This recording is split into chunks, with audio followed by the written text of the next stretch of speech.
নানা রকমের অদ্ভুত গল্প হচ্ছিল সেদিন আমাদের লিচুতলার আড্ডায়। কিন্তু সেসব নিতান্ত পানসে গোছের ভূতের গল্প। পাড়া গাঁয়ের বাঁশবাগানের আমবাগানের গেঁয়ো ভূত সাদা কাপড় পরে রাত্রে দাঁড়িয়ে থাকে, ওসব অনেক শোনা আছে। এর বেশি আর কেউ কিছুই বলতে পারলে না। এমন সময় শরৎ চক্রবর্তী আড্ডায় ঢুকলেন। তিনি আবগারি বিভাগে বহুদিন কাজ করে অবসর গ্রহণ করেছেন। প্রায় 60-এর কাছাকাছি বয়স। তান্ত্রিক সাধনা করেন। ভিকুজি কুষ্টি বিনা পয়সায় বিচার করে দেন। কোন রত্নের আংটি ধারণ করলে কার সুবিধে হবে তা তিনি ভালোই ঠিক করে দিতে পারেন। পরের বেগার খাটতে ওর জুড়ি বড় একটা দেখা যাবে না এসব কাজে। লোক অতি সজ্জন, সকলে মানে, শ্রদ্ধা করে। অনেকে ওর সামনে ধূমপানও করে না। শরৎবাবু ঢুকে বললেন, বলি, এই যে কি হচ্ছে আজ, যা বাদলা নেমেছে। শ্যামাপদ মোক্তার বলে উঠলেন, আসুন আসুন চক্রবর্তী মশাই, আমাদের ভূতের গল্প হচ্ছে এই বাদলার দিনে, তবে তেমন জমছে না। আপনার তো। চক্রবর্তী মশাই বললেন, আমি একটা গল্প বলতে পারি, তবে সেটা ভূতের গল্প নয়। সেটা কিসের গল্প তা আমি জানি নে, আপনারা শুনে বিচার করুন।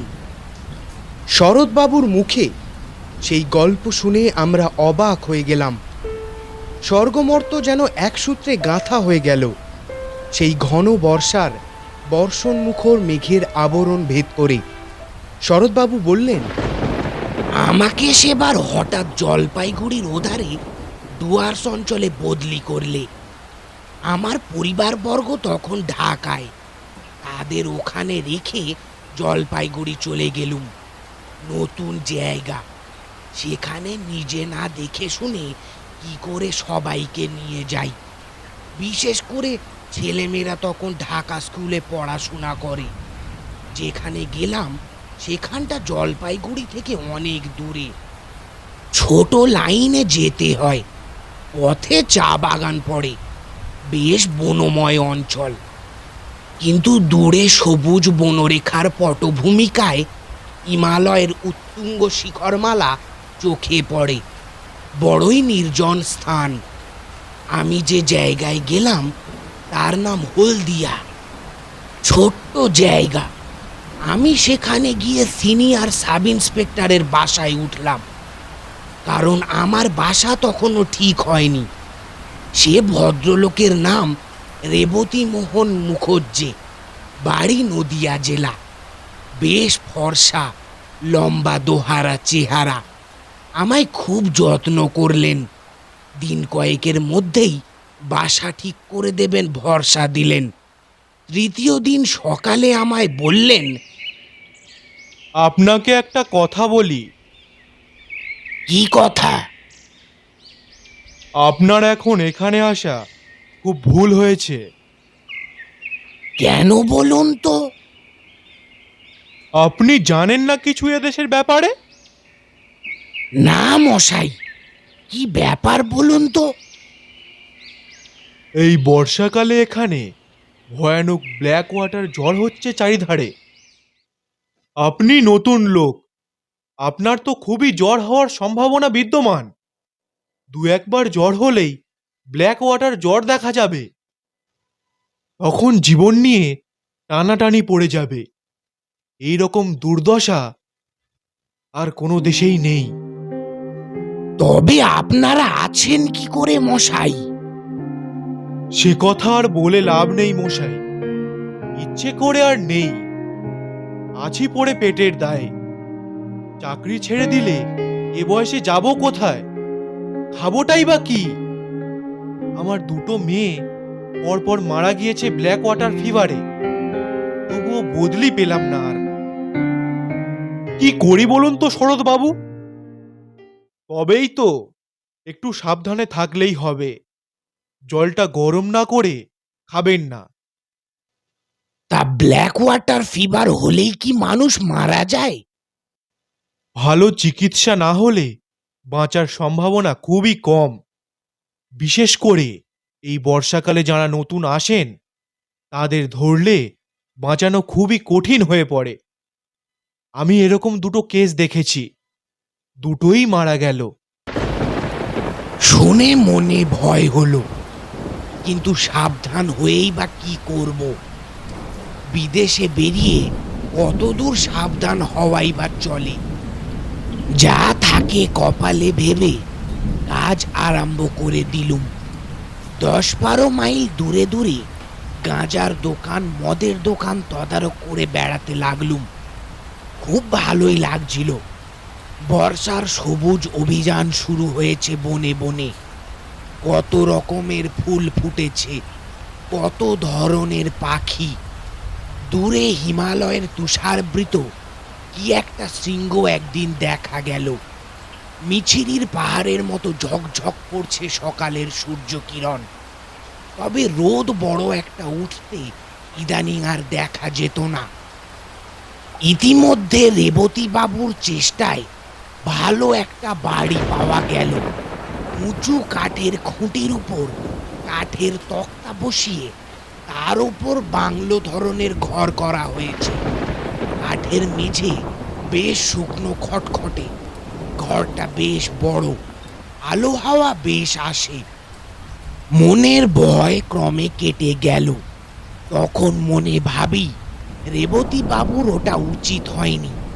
এখানকার মাটিতে পা দিতে না দিতে অমন ভয় দেখিয়ে দেওয়া কি ভালো হয়েছে? কেন করলেন ওটা রেবতী বাবু? অন্য কোনো মতলব ছিল নাকি? 7-5 ভাবতে লাগলুম। এখানে আমার এক ব্রাহ্মণ আরদালি জুটল, নাম দিগম্বর পাণ্ডে। লোকটা অনেক দিন সেখানে আছে। লোকটা রান্না করতো বেজায় ভালো।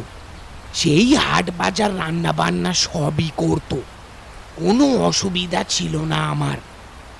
মাস 2 পরে সেবার বামনপাড়া নর্থ বলে একটা জায়গায় আবগারির তদারকে গেলাম।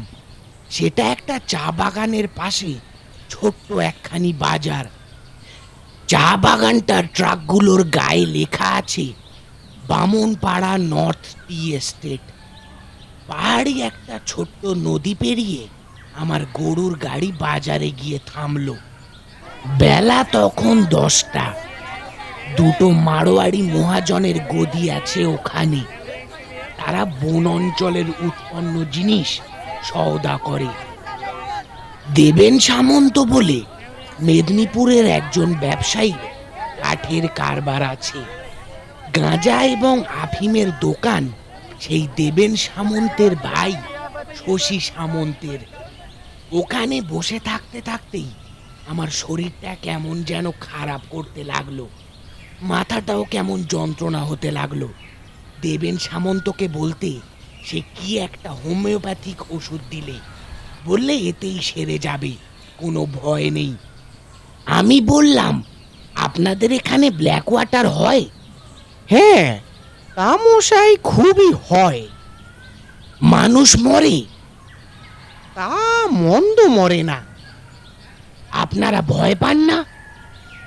আমরা অনেক দিন আছি, নতুন যারা আসেন তাদের ভয় একটু বেশি। সবাই দেখছি একই কথা বলে। গাঁজার হিসেব চেক করতে করতে আর যেন বসতে পারলাম না। তাড়াতাড়ি কাজ সেরে নিয়ে গাড়িতে উঠে পড়লাম। জল তেষ্টা পাওয়াতে বামুনপাড়া নর্থ চা বাগানের একটা গুমটি টিনের শেড থেকে জল চেয়ে খেলাম একজন নেপালি দারোয়ানের কাছ থেকে। যখন বাসায় পৌঁছালাম তখন বেশ বেলা হয়েছে। আমার তখন খুব জ্বর, পথেই কাঁপ দিয়ে জ্বর এসেছিল। খবর পেয়ে রেবতী বাবু ছুটে এলেন। ডাক্তার ডাকা হলো, ওষুধ ও ইঞ্জেকশন চলল। 3 দিনের মধ্যে জ্বর ছেড়ে গেল। 15 বেশ আছি। সবাই বললে ঠান্ডা লেগে অমনটা হঠাৎ হয়েছিল, ও কিছু না। আমিও নিজেকে সেইভাবে বোঝালুম। আবার বেশ কাজকর্ম করি, শরীরের কোনো গ্লানি নেই। একদিন হলদিয়া পুলিশ থানায় বসে থানার দারোগার সঙ্গে গল্প করছি। হঠাৎ আবার জ্বর এলো। দারোগা বাবু লোক দিয়ে আমায় বাড়ি পাঠিয়ে দিলেন। আরদালি দিগম্বর পাণ্ডেকে বললাম, জল দাও। জল খেয়ে শুয়ে পড়লাম। 3 দিন ভীষণ জ্বরের ঘোরে কাটলো। রেবতী বাবু এবং থানার দারোগা বাবু দুবেলায় আসতেন। কিভাবে আমার সাবু বার্লি তৈরি করতে হবে আমার আরদালিকে শিখিয়ে দিয়ে যেতেন। 3 দিন পরে জ্বর কমে গেল। ক্রমে বেশ সেরে উঠলুম। কাজকর্ম আবার শুরু করে দিলুম। দিন 15 পরে চা বাগানের একটা আবগারি কেস দেখতে গিয়েছি। আবার হঠাৎ জ্বর এলো। এবার একটা জিনিস লক্ষ্য করলাম, এখানকার জ্বর ভেলকিবাজির মতো আসে, আবার ভেলকিবাজির মতোই চলে যায়। সুতরাং প্রথম প্রথম জ্বর এলে আমার যেরকম ভয় হতো, এখন গা সওয়ার দরুন সে ভয় একেবারেই নেই। আরদালিকে ডেকে বলে দিলাম আগের মতো পথ্য প্রস্তুত করে আমাকে যেন খাওয়ায়। এবার কিন্তু একটু অন্য রকম হলো। অত সহজে এবার আমি নিষ্কৃতি পেলাম না। দিন 2 পরে উৎকট ব্ল্যাক ওয়াটার জ্বরের সমস্ত লক্ষণগুলো আমার মধ্যে ফুটে বেরুলো।